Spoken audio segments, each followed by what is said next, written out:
əziz şagirdlər, biz bugün baxırıq nəyə? Biz bugün iki eyni feili görürük lövhədəki cümləmizdə. Baxın, anam xörək bişirdi, bizim evdə xörək bişirdi. İlk baxışdan bura baxanda bizə elə gəlir ki, eyni iki feillə rastlaşmışıq. Eyni iki feili görürük. Amma daxilinə varanda əslində anlayırıq ki, bu feillər heç də quruluş baxımından eyni deyirlər. Zaman baxımından eyni deyirlər. İlk baxışdan elə görünür, elədir baxan kimi. Bəs bunu şagird sual edir. Mən necə bilim ki, bunlar fərqli feillərdirlər. Bunu necə araşdırım, necə tapım? Bunun isə rahat bir yolu var. Təbii ki, biz hər bir nitq hissəsində sual vermə anlayışı keçmişik. Hər bir nitq hissəsində sual veririk, mütləq şəkildə. Sual vermədən ümumiyyətlə hansısa nitq hissəsini tapmaq, onun üzərindəki şəkilçiləri vurğulamaq mümkün deyil. Birinci sual vermə anlayışımız düzgün formalaşmalıdır. İndi baxaq. Anam xörək bişirdi. Bax, bu bişirdi hissəsinə gəlin bir sual verək.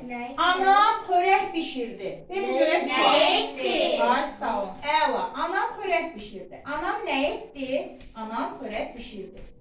İndi ikinci cümləmizə keçək. Bizim evdə xörək bişirdi. Harada? Xeyr, bizə harada evdə söz lazım deyil. Bizdə yenə bişirdi sözünə sual lazımdır. Bizim evdə xörək bişirdi. Nə edirdi? Ay, sağ ol, əla. Bizim evdə nə edirdi? Bizim evdə xörək bişirdi. Xörək yəni bişməkdə idi da, bişirdi. Nə edirdi? Bişirdi. İndi bir şey yadımızda saxlayırıq əziz şagirdlər. Sualda görünən şəkilçilər qrammatik şəkilçilərdir. Sualın içərisində görünən şəkilçilər qrammatik şəkilçilərdir. Sualın içərisində görmədiyimiz şəkilçilər leksik şəkilçilərdir. Bəli. Birinci sualımızda biz bir dənə dini görürük. Nə bizim kökümüzdür, belədir. Dini görürük. İkincidə amma iri də görürük, dini də görürük.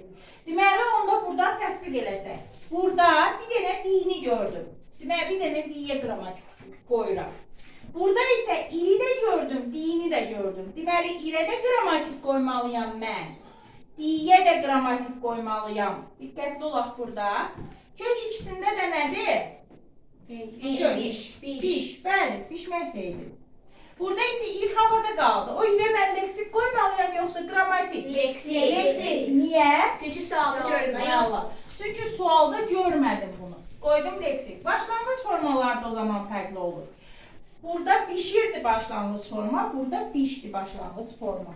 Deməli, sual verən kimi aydınlaşdı ki, ilk baxışda eyni gördüyümüz feillər əslində quruluş baxımından, zaman baxımından, başlanğıc forma baxımından fərqlidirlər.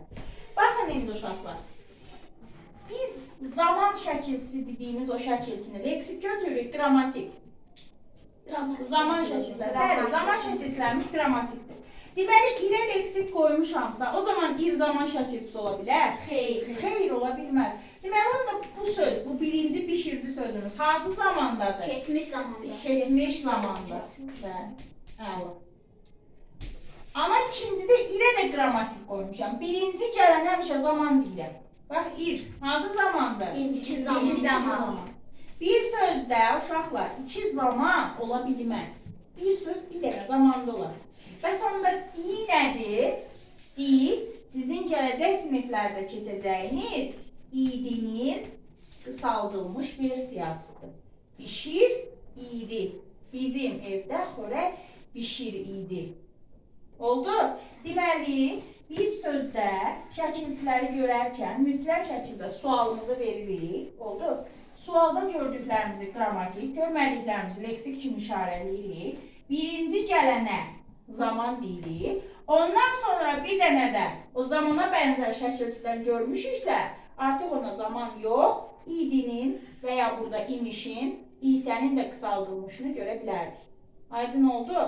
Siz bəzən sözləri yazırsınız. Məsələn, deyirəm ki, tutaq uşaqlara, nəqli keçmiş zamanda bir feil yaz və ya şühudi keçmiş zamanda bir feil yaz. Uşaq yazır ki, tutaq, oxuyurdu. Oxuyurdu ki, dunu yazdım da, oxuyurdu sözündə bu artıq zaman olmur. Burada ur zamandır, du ididir.